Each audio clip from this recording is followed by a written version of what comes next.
Hello guys, আশা করি সকলেই তোমরা ভালো আছো। আজ আমি আবার একটা নতুন গল্প নিয়ে এসেছি। আজকের গল্পটি হলো আশাপূর্ণা দেবীর লেখা ছিন্নমস্তা। তো চলো শুরু করছি আমাদের গল্পটি। ছিন্নমস্তা, আশাপূর্ণা দেবী। গাছের মাথা হইতে রোদ নামিয়া উঠানের কোণে পড়িয়াছে। এইমাত্র স্কুল বাড়ির ঘণ্টা পড়ার শব্দ শোনা গেল। 10টার গাড়িতে বরকনে আসিবার কথা। স্টেশন হইতে বাড়ি আসিয়া পৌঁছাতে খুব জোর আরো 8 ঘন্টাই হোক, তার বেশি তো নয়। অতএব সময় আর নেই। জয়াপতি তাড়া দিতেছিলেন, আলপনা দেয়া যে তোর আর এগোচ্ছে না মনটি। বউ এসে কি কাঁচা পিটুলিতে পা দেবে?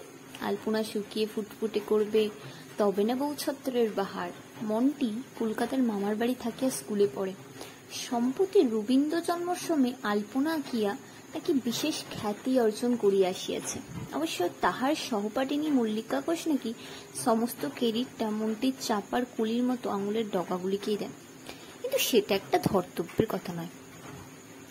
কন্যা গুণগর্বিতা মন্টি জননী মন্টিকে লইয়া জয়াবতীর বাড়ি আলপনা দেওয়াইতে আসিয়াছেন। একমাত্র ছেলে জয়াবতীর, বিবাহিতে বউ লইয়া বাড়ি আসিতেছে আজ। কিন্তু স্কুলের বিদ্যাটা যেন খুব বেশি কাজে লাগিতেছে না আজ। এত বড় উঠান দেখে হাঁপিয়া উঠিয়াছে বেচারা। স্কুল বাড়ির দোতলার হলের পাল্লিশ করা মেঝে তুলি বোলানো এক, আর এই প্রকাণ্ড শান বাঁধানো উঠান ভরাট করিয়া লতাবদ্ধ আঁকা আর এক। চাপার কলি খসিয়া ক্ষয় হইয়া চাপা কলায় পরিণত হইতে বসিয়াছে। তাহার উপর আবার জয়াবতীর তাড়া। মাথার উপর রাগে হাড় জ্বলিয়া যাইতেছিল মনটির। জয়াবতীর উপর কম নয়, বলা খুব সহজ, নিজে করিয়া দেখুন না একবার। এই গোছের মনোভাবটা লইয়া একই নকশার পদ্ম সর্বত্রই আঁকিতে থাকে শেষ পর্যন্ত।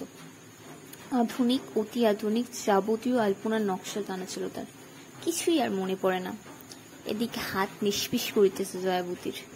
মন্টির মতো আঙুলের ডগায় চাপার কলির সাদৃশ্য না থাকিলেও শিল্প চাতুর্যের খ্যাতি জয়াবতীরও তো কম ছিল না। আশেপাশে পাড়া হইতে আমন্ত্রণ আসিত। তাহার পূজা পার্বণে, বিবাহ উৎসবে, সমারোহের বিবাহে, ফুলসজ্জার তত্ত্ব সচাইতে। ছানার হাঁস, ক্ষীরের মাছ, মাখনের পদ্ম, মুগের ডাল, ময়ূর ইত্যাদির গঠন নৈপুণ্যে কুটুম্ব বাড়ির লোককে তাক লাগিয়ে দিতে পারতেন জয়াবতী। নতুন জামাইয়ের জলখাবারের ফলের রেকাবিতে কি কম কারুকার্য করিয়াছেন আজ পর্যন্ত? তাছাড়া আলপনা, পিটির আলপনা তো বটেই, মেঝের আলপনাও সত্যই প্রশংসা করিবার মতো কাজ ছিল। কত বাড়িতে গোবর মাটি লেপা উঠোনে এমন বৌছত্ব আঁকিয়াছেন যে দর্শক মাত্রকেই এক বাক্যে স্বীকার করিতে হইয়াছে জয়াবতীর নিপুণ করস্পর্শে নির্জীব উঠানও যেন হাসিয়া উঠিয়াছে।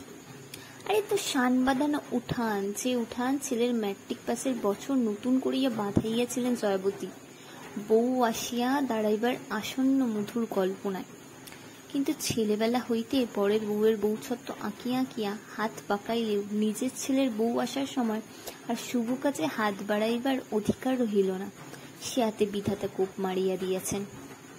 ছেলের কৈশোরকাল হইতেই ছেলের বিবাহ লইয়া স্বামীর সহিত কত জল্পনা কল্পনা পরামর্শে কত সোহাগ কলহে রাত্রি কাটিয়াছে। একটিমাত্র সন্তানকে ঘিরিয়া দুটি মানুষের আশার আর শেষ ছিল না। সব আশায় ছাই দিয়া দিব্যি কাটিয়া পড়িলেন দেবনাথ। জয়াবতীর জন্য রহিল আনন্দহীন গুরুদায়িত্বের বোঝা। ছেলের বিবাহ আজ আর রঙিন কল্পনা নহে, কঠিন কর্তব্য। ভালোয় ভালোয় কাজটা মিটিয়ে না যাওয়া পর্যন্ত আহার নিদ্রা নাহি তাহার। বউ পরিমাণ করবার জন্য জ্ঞাতি যা কনকলতা একখানা খসখসে নতুন বেনারসি শাড়ি জড়াইয়া ঘোরাঘুরি করিতেছিল। বিমলেন্দুর জলপানির টাকায় সাত করিয়া এই শাড়ি কিনিয়া রাখিয়াছিলেন জয়াবতী বিমলেন্দুর বউ বরণ করিতে। সিন্দুক খুলিয়া সেই শাড়ি বাহির করিয়া দিয়েছেন কনকলতাকে। কনকলতা কাপড়ের আঁচল সামাল করিতে করিতে দুধে আলতার পাথরখানা আনাইয়া বসিয়া দিয়া তোষামুদের সুরে বললে, এ কি আর তোমার হাত মেজদি যে একদণ্ডে হয়ে যাবে? জয়াবতীর মন্টির মার অপ্রতিভ মুখখানার দিকে চাহিয়া তাড়াতাড়ি বলিয়া ওঠেন, ছোট বউয়ের যেমন কথা, বুড়ো মাগির সঙ্গে ছেলে মানুষের তুলনা। এই যে অতখানি করেছে এরই মধ্যে টাই ঢের, গাড়ির সময় হয়ে গেল, তাই তাড়া দেওয়া। কনকলতা বাতাসের গতি আঁচ করিয়া কথার মোড় করে, তা তো বটেই, তুলনা নয়, এমনি বলছি যে এমন অদৃষ্ট চিরদিন 5 জনের করে এসে এখন নিজের ঘরে চোর। আজ কোথায় তুমি নিজেই চেলির শাড়ি পরে বউ ছেলে বরণ করে। থাক ছোট বউ সব কথা, দেখো দিকে দুধ উতলানোর কি হলো। বউ দৌড়ে পা দিয়া মাত্র যেন উতলে ওঠে। সস্তার করুণ রস আমদানি করিয়া অন্তর্নিহিত গভীর বেদনাকে খেলো করিবার প্রবৃত্তি নাই জয়াবতীর। গোছকাজ করিতে করিতেই বরকনে আসিয়া পড়ে। কেন তুমি মূর্তি হয়ে এলে, রহিলে না ধ্যান ধারণায়। কবিগুরুর লেখনী নিশ্চিতই প্রেমিকের উক্তিটি অনায়াসী বাঙালি ঘরে শাশুড়ি বউ সম্বন্ধে খাটানো যায়। অধিকাংশ পুত্রবতী জননেরই কি জীবনের সমস্ত স্বাদ আহ্লাদ গড়িয়া ওঠে না পুত্রের বিবাহ কল্পনাকে কেন্দ্র করিয়া। সদ্য যৌবন প্রাপ্ত পুত্রের মাতার ধ্যানের মূর্তি কি একটা ডানাবিহীন পরিমূর্তি নয়? কল্পনার তো রাশ টানিতে হয় না। তাই সেই ধ্যানের মূর্তিকে লইয়া লীলায়িত হইয়া উঠে কত স্বপ্ন, কত সুষমা। নিজ জীবনের তিক্ত অভিজ্ঞতা সঞ্জাত প্রতিজ্ঞা দৃঢ় হয় আত্মবিশ্বাসের ভিত্তিতে। পরের মেয়েকে কেমন করিয়া আপন করিতে হয় দেখাইয়া দেবেন তিনি। করুণা হয় তাহাদের উপর যাহারা ছেলে বিবাহ দিয়া বউ কাটুকি শাশুড়ির নাম কিনিয়াছে। কৃপা হয় তাহাদের উপর যাহারা কালো কোলো খেদা বোচা বউ ঘরে আনিয়াছে। পথে ঘাটে হাটে মাঠে একটি সুন্দর মুখ দেখিলেই কৌতূহল প্রবল হইয়া ওঠে তাহার কুল জাতি গোত্রের পরিচয় জানিতে। বিশেষত জয়াবতীর মতো এক সন্তানের মার একটি সুন্দরী মেয়ের সঙ্গে গাঁথিয়া ছেলেকে সংসারে করিয়ে দেওয়াই যেন জীবনের চরম ও পরম কর্তব্য এদের। কিন্তু ধ্যানের ধারণা যখন সত্যই মূর্তি হইয়া আসিয়া ধরা দেয়, না, কথাটা বলা ঠিক হইল না। ধরা দিলে অনেক সমস্যাই মিটিত। আধুনিক মেয়েরা স্বামীকে বড়ই ধরা দেয়, তা আবার শাশুড়িকে ধরা দেয় না, শুধু মূর্তি ধরিয়া আসিয়া দাঁড়ায়। পরবর্তী ঘটনাটি ধরিবার চেষ্টা আর ধরা না দিবার আক্ষেপ বিক্ষেপের সমষ্টি। তবু বিমলেন্দুর বউয়ের মতো বিয়ের কোণে আসিয়া নিজের মূর্তি ধরার দৃষ্টান্ত আধুনিক মহলেও কম। শহরের মেয়েকেও বাক মানাতে পারিবেন কিনা এই সন্দেহে পল্লী অঞ্চলের মেয়ে আনিয়াছিলেন জয়াবতী। প্রতিভা আসিয়া শহরকে টেক্কা দিল। বিয়ের কোণে কে কবে শাশুড়িকে শুনাইয়া বরকে মুখ নাড়া দেয়। এই যে শুনেছিলাম এত ভালো অবস্থা তত ভালো অবস্থা, তার খুব দেখছি বটে।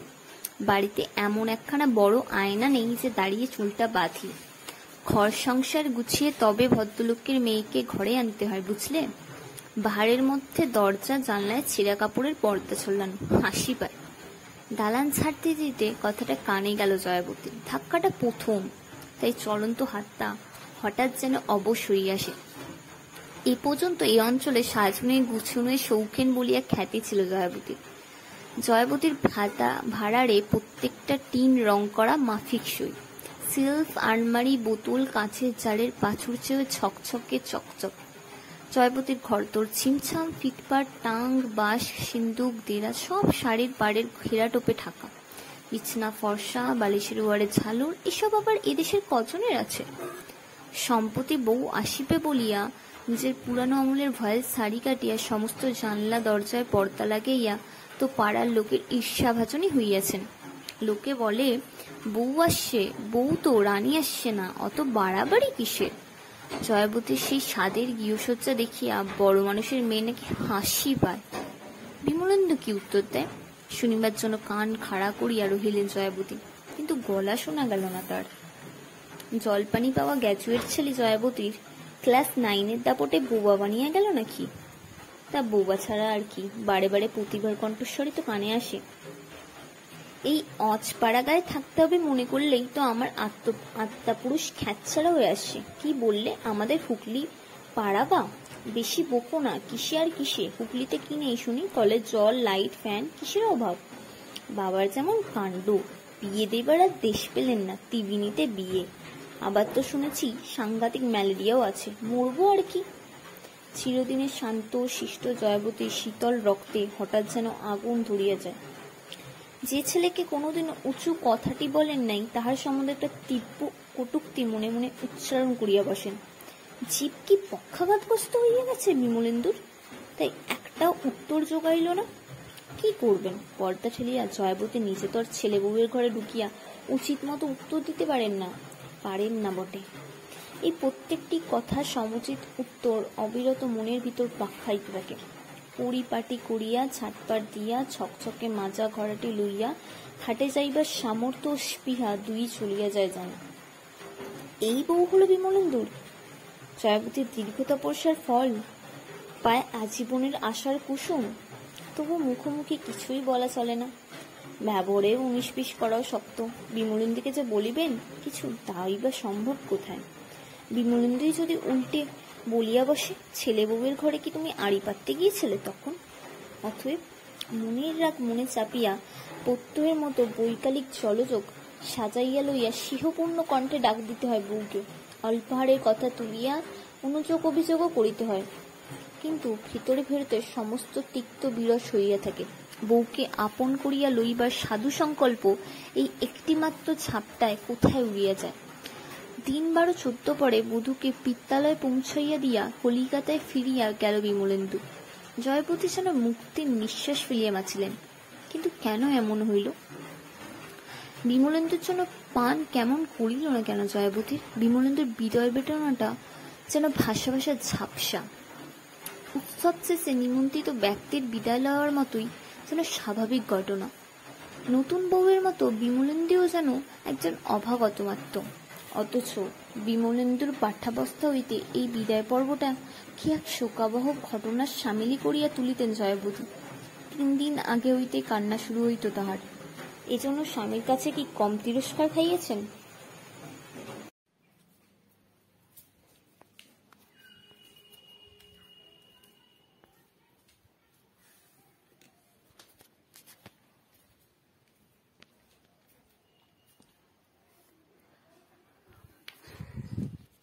উঠিতে বসিতে উপচাইয়া পড়া সেই অশ্রু সমুদ্র কোথায় শুকাইয়া গেল আজ? 32 নারীর যে বন্ধন ছিঁড়িয়া গিয়াও মাতাপুত্রকে কোথায় যেন অদৃশ্য ডোরে বাঁধিয়া রাখিয়াছিল এতদিন। তেমনি কোনো অদৃশ্য আঘাতেই কি নির্মূল হইয়া গেল সেই বন্ধন? কদিনের আগোছালো সংসারটাকে গুছাইয়া লওয়াও কি এত বড় দরকারি কাজ হইল জয়াবতীর? যে ছেলে বউ বাড়ির চৌকাট ডিঙাইতে না ডিঙাইতেই আগাগোড়া উলট পালট করিয়া গুছাইতে শুরু করিয়া দিলেন। মুক্তি জিনিসটা কাম্য হতে পারে, কিন্তু বেশ সহজ বাচ্চ কি? পরিবাগ করিয়া নিশ্চিন্ত থাকা যায়? 2 মাস পরে আবার নিচে হইতেই তো বউ আনার কথা তুলিতে হইল। কিসের যেন একটা ছুটিতে সম্প্রতি বাড়ি আসিয়াছিল বিমলেন্দু। জয়াবতীর মনে হইল ছেলের যেন মন ভার, মনক্ষুণ্ণ। মায়ের দিকে যে দৃষ্টিতে চাইতেছে সে কি অভিযোগের নয়? বরাবর বাড়ি আসলেই মায়ের সঙ্গে যত গল্প হয় তাহার রাতে খাওয়ার সময় সারা পাড়া নিশুতে হইয়া যায়। শুধু জয়াবতীর ঘরে 3 দিনের খরচের কেরোসিন একদিনে পড়ে। এবারে 5 মিনিটে খাওয়া সারিয়া তাড়াতাড়ি উপরে উঠিয়া গেল বিমলেন্দু। মাকে একবার বলিয়াও গেল না। জয়াবতী অবাক হইয়া চাহিয়া রহিলেন ছেলের গমন পথের পানে। অনেক রাতে যখন নিজের কাজকর্ম সারিয়া জয়াবতী উপরে উঠিলেন, তখন ছেলে ঘুমে অচেতন।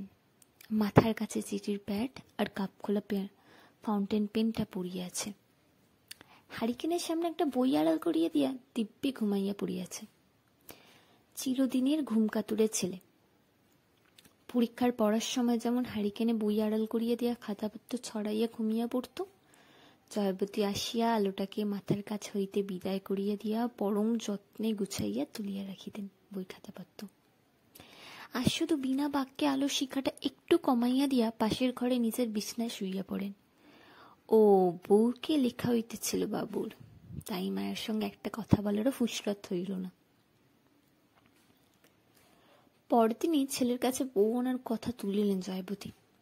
বিমলেন্দু যেন আলগো ছুঁয়েই ছিল, চক্ষুলতার খ্যাতিরেও একবারও বলিল না যাক না আরো কিছুদিন, এত তাড়া কি? বিয়ের কোণে এবার ঘর করিতে আসছিল। ঘর করিতে যেই আসিয়াছে সে দাবির ভাব প্রতিবার ব্যবহারে 16 আনা ছাপাইয়া 18 আনায় ওঠে। এ বউ লইয়া কদিন সদ্ব্যবহার রাখতে পারে লোকে? নতুন বউ একটু কুণ্ঠিত, একটু নম্ন, একটু সলজ্জ হইবে না কেন? আর কারো বাড়িতে কি বউ কোনোদিন দেখে নাই প্রতিভা? প্রতিবার কথাবার্তা চ্যাটাং চ্যাটাং, হাঁটা চলা দুমদাম, কাজকর্ম বেপরোয়া। এই তো বউ আনার পর 5 দিনও যায় নাই, শনিবারে বাড়ি আসিয়াছে ছেলে। বিমলেন্দুকে জলখাবার দিবেন বলিয়া তাড়াতাড়ি কাপড় কাচি আসিতেছেন জয়াবতী। রান্নাঘরে ঢুকিয়া অবাক। প্রতিবার চায়ের জল চাপাইয়া দিয়া নিমকির ময়দা মাখিতে বসিয়াছে। মিনিটখানেক স্তব্ধভাবে দাঁড়াইয়া থাকিয়া জয়বতী কঠিন স্বরে প্রশ্ন করেন, আকাছা কাপড়ের ছিষ্টি ভাড়া ছুলে বৌমা? প্রতিভা খুন্তির কোণ দিয়া নিমকির গায়ে ঠোক্কর মারিতে মারিতে তীক্ষ্ণ স্বরে বলে, আকাছা কাপড় মানে? আপনার সামনেই তো কাপড় কেচে এলাম, দেখতে পেলেন না? দেখবো না কেন, কানা তো নই। পরলে তো সেই তোমাদের ঘরে আল্লাহর জামা কাপড়, আর সেই অবধি তো বিছনায় বসেছিলে। আপনার সংসারে বুঝি কাঁচা কাপড় পরলে এক পায়ে খাড়া হয়ে দাঁড়িয়ে থাকতে হয়? জানতাম না তা। বলিয়া চাকি বেলুন ছাড়িয়া আরক্ত মুখে উঠিয়া দাঁড়ায় প্রতিভা। ফর্সা রং এতটুকু এদিক ওদিকে লাল হয়ে ওঠে। চায়ের জলটা উথলাইয়া উনুনের গায়ে পড়িতে থাকে।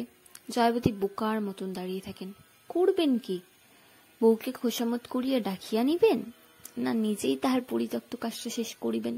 দুইটাই যে সমান অসম্ভব। হঠাৎ একসময় চোখে পড়ল, চা খাবার না খাওয়াই বেড়াইতে বের হয়ে গেল বিমলেন্দু।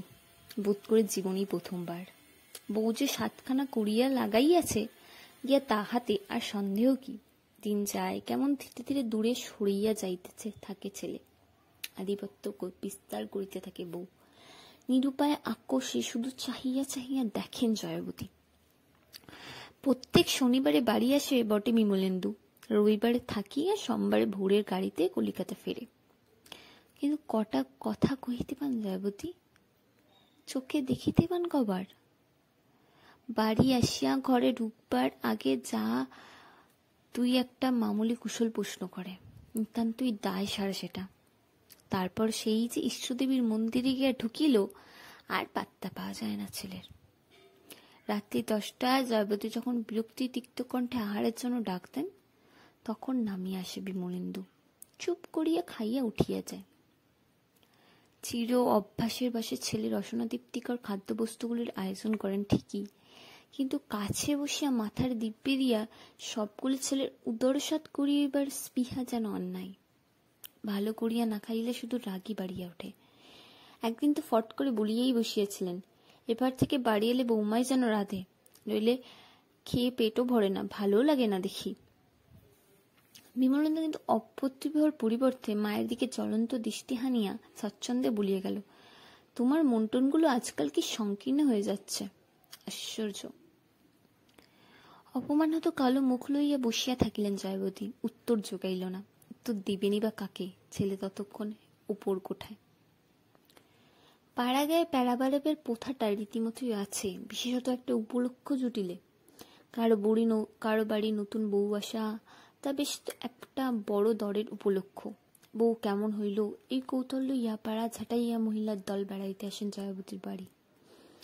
অপরের কাছে জয়বতী খেলো হতে রাজি নন, তাই বউয়ের তিনি প্রশংসাই করেন, কিন্তু অন্তর্শ্বাসহীন কৃত্রিম সেই ভাষা বুঝিয়া ফেলিবার মতো বুদ্ধি এদেশের 12 বছরের মেয়েটিরও আছে। জয়বতীর কাছে জ্ঞাতব্য তথ্য সব সংগ্রহ করিয়া অবশেষে তাহারা আবার উপরে উঠিয়া বউয়ের ঘরে উকি মারিতে যান। সেখানেও তথ্য সংগ্রহ হয় কিছু। পাড়ার লোকে বেড়াইতে আসিলে তাহাদের সম্মানার্থে যে নিচে নামিয়া আসিয়া আসন পেরিয়ে দেবে, এত গরজ পড়ে নাই প্রতিবার। তবে উপরে কেউ উঠিয়া আসিলে গুছাইয়া গল্প করিতে আপত্তি নাই তার। জয়বতীর দুর্ব্যবহারের পরিচয় দিবার জন্য তো শ্রোতার প্রয়োজন। শ্রোতারাও অবশ্য শুনতে অরাজি নয়। শুনিয়া আবার জয়বতীর কাছে আসিয়া গালে হাত দিয়া বিস্ময়ের অভিনয় করিতেও তো মজা আছে। বউয়ের তো খুব সুখ্যাত করিস, শুনেছিস তোর বউয়ের কথা?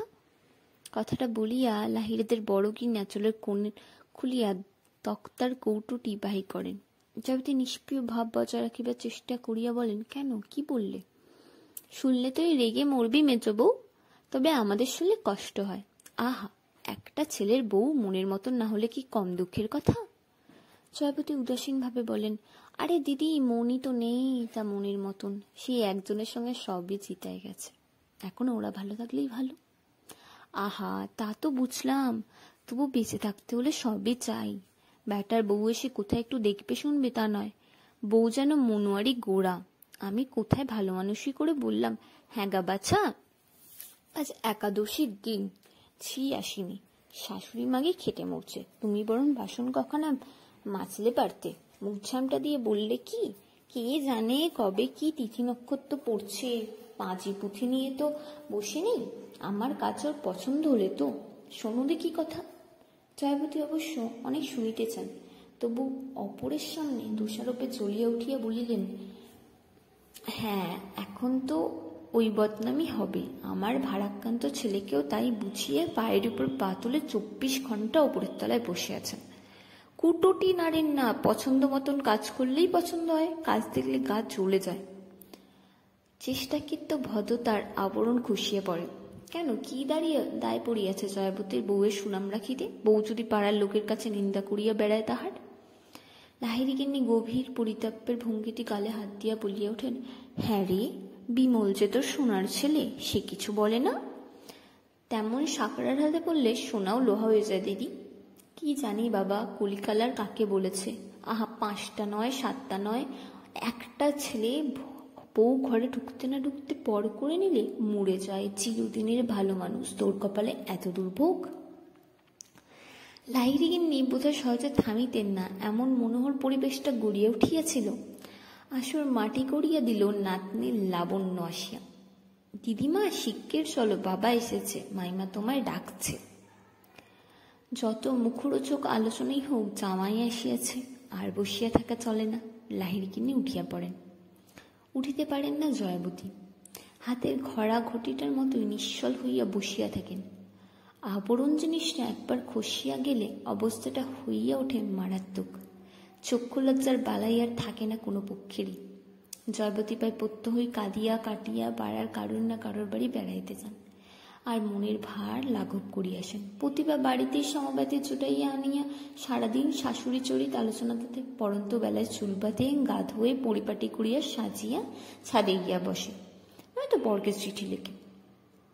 জয়াবতী আসিয়া দুমদাম করিয়া সংসারে কাজ করেন, আর বউকে শুনাইয়া শুনিয়া রুড়ু মন্তব্য প্রকাশ করিতে থাকেন।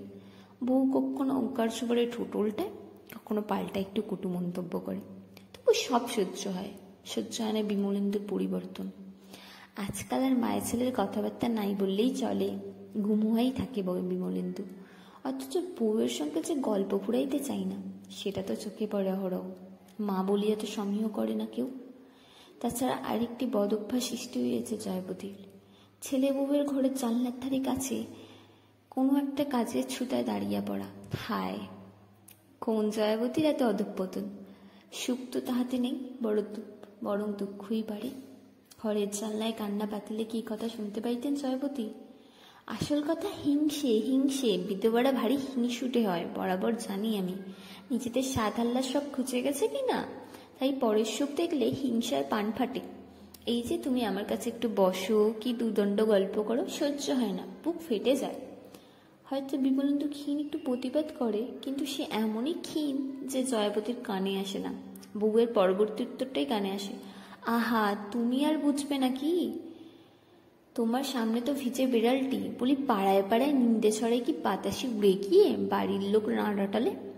এত বলে মরে যাচ্ছি, কলকাতায় নিয়ে চলো আমায়। আমিও তো খুঁজে মরে যাচ্ছি গো প্রতিভা রানী, বাড়ি পাচ্ছি কই? কে বলিল কথাটা? বিমল। জয়াবতী বাঁচিয়ে আছেন তো? সজ্ঞানে সুস্থ মস্তিষ্কে? আরও বাঁচিবার প্রয়োজন আছে? তবু ভাত বাড়িয়া খাইতে ডাকিতে হয়, এই দুর্গতি জয়াবতীর। বাড়িতে আর তৃতীয় ব্যক্তি নাই যে ডাকিয়া দেবে। অবশ্য ডাকেন বলিয়া যে সে ডাক সিংহ বিগলিত এমন নয়। স্বভাব বহির্ভূত স্বরে কথা কহিতে দেখা যায় আজকাল জয়াবতী। কি কো বড় মানুষের মেয়ের ভাত টাত খাওয়ার ফুরসত হবে, নাকি বাঁধি হাড়ি নিয়ে বসে থাকবে বেলা 12টা অবধি? তা এহীন সম্মেদন যাকে ভাতের থালায় গোড়ায় আসিয়া বসিতে হয়, মেজাজ তাহারই বা ভালো থাকিবে কোন হিসাবে? প্রতিভাও সশব্দে আসে, ভাত তরকারি ফেলিয়া ছেড়াইয়া যথেচ্ছভাবে খায়। উপকরণের তুটে ধরিয়া বিদ্যুপের হাসি আসে। তাহার বাপের বাড়িতে নাকি 3 রকম মাছ রান্না না হলে পাতের কাছে আসে না কেউ। ভাতের চাইতে তরকারির পরিমাণ বেশি না হইলে যে আবার খাওয়া যায়, বিয়ের আগে নাকি জানাই ছিল না প্রতিভার, ইত্যাদি। এমনকি একটা মন্তব্যের পরদিন জয়াবতী প্রতিবার ভাত বাড়িয়া দিয়া থালার পাশে একটি কাশি সজ্জনে খাড়া চচ্চড়ি আনিয়ে বসাইয়া দেন। এটা কি হলো? প্রতিবার তীক্ষ্ণ প্রশ্নে আজকাল তেমন আহত হন না জয়াবতী। সমান তীক্ষ্ণ সুরে তিনিও বলেন, তরকারির অভাবে কষ্ট করে খাবার তো দরকার কিছু নেই বৌমা, বেশি খেলেই রাখবো বেশি বেশি। প্রতিভা হাতের উল্টো পিঠের সাহায্যে পাত্রটা খানিকটা দূরে ঠেলিয়ে দিয়ে বলে, তা বলে বিধবা বাগিদের মতো গাদা গাদা চচ্চড়ি খাবার মতো এত শখ আমার নেই। নামিয়ে দিয়ে নষ্ট করলেন কেন? রাখলেই পারতেন নিজের জন্য, আপনার লোভের জিনিস। কি বললে বৌমা? আহত জন্তুর মতো একটা বিকৃত চিৎকার বাহির হয় জয়াবতীর কণ্ঠে। দুঃসহ স্পর্ধার এই নতুন রূপ দেখিয়া সমস্ত শরীর যেন থরথর করিয়া ওঠে। প্রতিভা অবশ্য দমে না তাহাতে, মুচকি হাসির সঙ্গে বলে, মিথ্যে আর কি বলেছি, কাশি ভর্তি চচ্চড়ি তো খান বসে বসে, দেখেছি বলেই বলছি। কথাটা যদি মিথ্যা হইত তবে বোধ করি জয়াবতীর সর্বাঙ্গে এমন আগুন ধরিয়া যাইত না। মিথ্যা নয়, বড় বেশি সত্য। এই সজিনা খাড়ার উপর আজীবন দুর্বলতা জয়াবতীর। বাড়ির উঠানেই গাছ, ফল ধরে অজস্র, আর প্রত্যহ রাধা চাই জয়াবতীর। এই লইয়া দেবনাথ কত হাসিতেন বটে, আবার দৈবাত কোনোদিন একটু কম আসে দেখিলে নিজেই গাছ ঠেঙিয়া পাড়িয়া দিতেন। শুনিতে হাসির কথা, কত সময় একা হাতে জয়াবতীর ইচ্ছার অনুরূপ কুটিয়া উঠিতে না পারিলে পেন্সিল কাটা ছুরি লইয়া ছাড়িয়া দিয়েছেন রাশি রাশি। জয়াবতী অনুযোগ করিলে বলিতেন, তা হোক, হাসুককে পাড়ার লোক। ডাটা চচ্চড়ির বহর কমলে মহারানীর মেজাজ খারাপ হয়ে যাবে যে, তখন উপায়?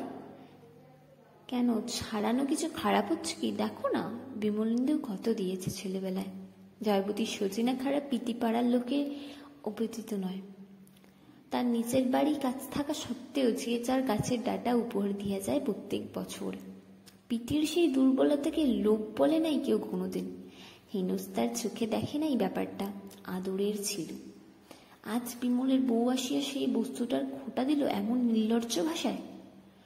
অনেক মুখরা হইয়াছেন আজকাল জয়াবতী, তবু আজকের আঘাতটা যেন মুখ করিয়া দিল তাকে। কিভাবে যে তিনি সেখান হইতে সরিয়া গেলেন, কিভাবে ঠাকুর ঘরে ঠুকিয়া খিল বন্ধ করিয়া শুইয়া পড়লেন, সে আর মনে নাই। হঠাৎ কোনো আক্রমণের মুখোমুখি হইয়া গেলে মানুষের যেমন দিক বিদিক জ্ঞান হারাইয়া ছুটিতে থাকে আত্মরক্ষার প্রাকৃতিক প্রেরণায়, তেমনই আত্মরক্ষার ভাবি যেন ছিল জয়াবতীর পলায়নে। কিন্তু অমন আছড়াইয়া পড়িয়া নালিশ চালাইলেন তিনি কাহার কাছে?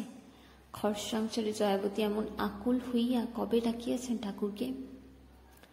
আজই কি এত প্রয়োজন পড়িয়া গেল দরপরে মধুসূদনকে, তাই অনবরত মাথা গুটিতে থাকেন তাহার উদ্দেশ্যে। কিন্তু মধুসূদন এমন প্রখর সমন শক্তির প্রমাণই বা কবেকে পাইয়াছে? বুধির বলিয়াও তো চিরদিন দুর্নাম তাহার। আর জয়াবতীর আবেদনটাই এত তাড়াতাড়ি কানে ঢুকিয়ে গেল। আর আশ্চর্য, প্রতিবার মতো একটা তুচ্ছ পানির দর্পচূর্ণ করিতে একেবারে গদাটারই প্রয়োজন হলো বীরপুরুষের। বিরাট সেই গদাটা যে প্রতিবার দর্পের সঙ্গে সঙ্গে আবেদনকারীর পাজর গখানাকেও চূর্ণ করিয়া বসিবে, সে বোধ রহিল না। এমনই বেহুশ নাকি জয়াবতীর কাণ্ডকাঠীন আবদারে নিতান্তই বিরক্তি চিত্তে বেপরোয়া ছুরি মারিয়াছিলেন মারাত্মক অস্ত্রটাকে? আচমকা সেই ধাক্কাটা লাগিল গিয়া বিমলেন্দুর গায়ে। তা নয় তো যে বিমলেন্দু নিঠুর নইবেলা টামের ফুটবোট হইতে লাফাইয়া রাস্তায় পড়ে, সেই দিনই বা সোজাসুজি রাস্তার বদলে রাস্তায় চলন্ত বাসের তলায় পড়িল কেন? সেদিনের মাথা কোটার মাত্রাটা কি বড় বেশিয়া হইয়া গিয়েছিল জয়াবতীর? তাই নিজেও তিনি বিমলেন্দু নিষ্পিণ্ড মূর্তিটার মতো নিষ্পন্দ হইয়া দাঁড়াইয়া রহিলেন হাসপাতালের খাটখানার সামনে।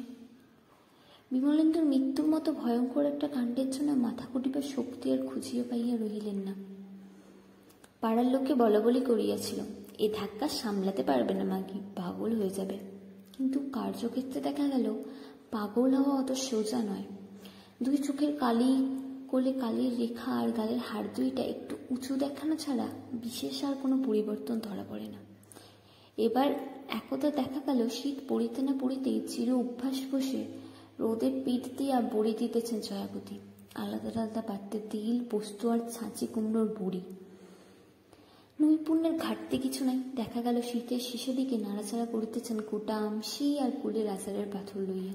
দেখা গেল কুয়োর জলে ডাল আচ্ছিত্ত থাকিবার ভয়ে মাজা চকচকে পেতলের ঘরটা লইয়া খাটের জল আনিতে। এই তো উঠানের মাথা হইতে লকলকে কুমড়ো ডগার কুমড়ো ডাঁটার ডগা কাটিয়া চুপড়ি বোঝাই করিতে দেখিলাম আজ। অতএব অনায়াসেই কল্পনা করা যায় ভাঙা পাথরিখানা করিয়া সর্ষে বাটা, লঙ্কা বাটা আর পোস্ত বাটা সাজাইয়া লইয়া তিপ্প গুছায় রান্না করিতে বসিয়েছেন জয়াবতী। তা পৃথিবীর নিয়মিত এই। 5 ঘর ভাঙিয়া গেলেও অনুষ্ঠানের ত্রুটি হয় না মানুষের। এখন অবশ্য প্রতিবার ভাত বাড়িয়া আহার তাকিদ দিতে ডাকাডাকি করতে হয় জয়াবতীকে। দ্বিতীয় পানি আর কই? তৃতীয় পানির আবির্ভাবে সমস্ত সম্ভাবনা পর্যন্ত মুছাইয়া দিয়া চলিয়া গেছে বিমলেন্দু। চকচকে কালো পাথরের বড় থালায় পরিপাটি করিয়া সাদা ধপধপে আতপ চালের অন্ন বাড়িয়া রেখে জয়াবতী ডাকেন, বৌমা, ও বৌমা, নেবে এসো মা, মুখে দুটো দিয়ে যাও। কণ্ঠস্বরে মমতার মাত্রাটা বড় বেশি পরিস্ফুট হইয়া ওঠে না। আশেপাশে জ্ঞাতিদের বাড়ি হইতে শুনিতে পাওয়া যায়। অবাক হয় তাহারা জয়াবতীর মমতার মনোমর্মিতার পরিচয়। সিংহবিগলিত করুণ স্বরে করুণত্ব হইয়া ওঠে অনুরোধ উপরোধের সময়। পাকা হাতে করিয়া কল্পিত মাছি দাঁড়াইতে দাঁড়াইতে বলেন, খেতে পারছি না বললে চলবে কেন মা, শরীরটাকে তো রাখতে হবে। ভালো জিনিস খাওয়ার বরাদ্দ ঘুচিয়েছেন ভগবান। পুরা বিধবার গুছিয়ে শাক পাতা ডাল চচ্চড়ি না খেয়ে উপায় কি? ভাত কটা ফেলে উঠো না মা, বরং আর্দ্র গাছের ডাঁটা দিই। মহিলা সমাজের চিত্ত জগতে প্রতিবেশীর ঘরে সদ্য বিবাহিতা বধূর আচার ব্যবহার যতটা কৌতূহলকর, সদ্য বিধবার আহার বিহারটাও তার চাইতে কিছু কম নয়, হয়তো বা বেশি। কাজেই পাই ঠিক আন্দাজ মতো সময় জয়াবতীর বাড়িতে আবির্ভূত হন কনকলতা, লাহিড়িগিন্নি, মন্টির মা। ইহাদের মুখ পানে চাহিয়া করুণ নালিশ জানান জয়াবতী, এই দেখো ভাই, খাবার দশা। তাই তো বলি বৌমাকে, মরবার তো পথ নেই মা, বেঁচে থাকতেই হবে চিরকাল। বিধবার পরমায়ু, মারকণ্ডের পরমায়ু, না খেলে চলবে কেন? কচু খেচু শাক পাতাই খেতে হবে গুচ্ছি, যেমন কপাল। সমস্বরে সায় দেন সমাগতার দল। জয়াবতীর দুঃখেই শুধু বিগলিত হন না তারা, বিগলিত হন জয়াবতীর করুণ হৃদয়ের পরিচয়। আর কি হইলে হয়তো বা অপয়া রপ্তরিয়া বিদায় করিয়াই দিত বউটাকে। আচ্ছা, জয়াবতীর কণ্ঠস্বরে শুধু কানে ঢোকে তাদের, দৃষ্টি পড়ে না মুখচ্ছবির পানে? কণ্ঠস্বরে মমতার যে পৌষবন বয়, চোখের দৃষ্টিতে কি আছে? তাহার সিক্ত ছায়া। চোখের দৃষ্টিতে আর ঠোঁটের কোণে অতি সূক্ষ্ম রেখায় লুকানো বিষাক্ত হাসির আভাসে।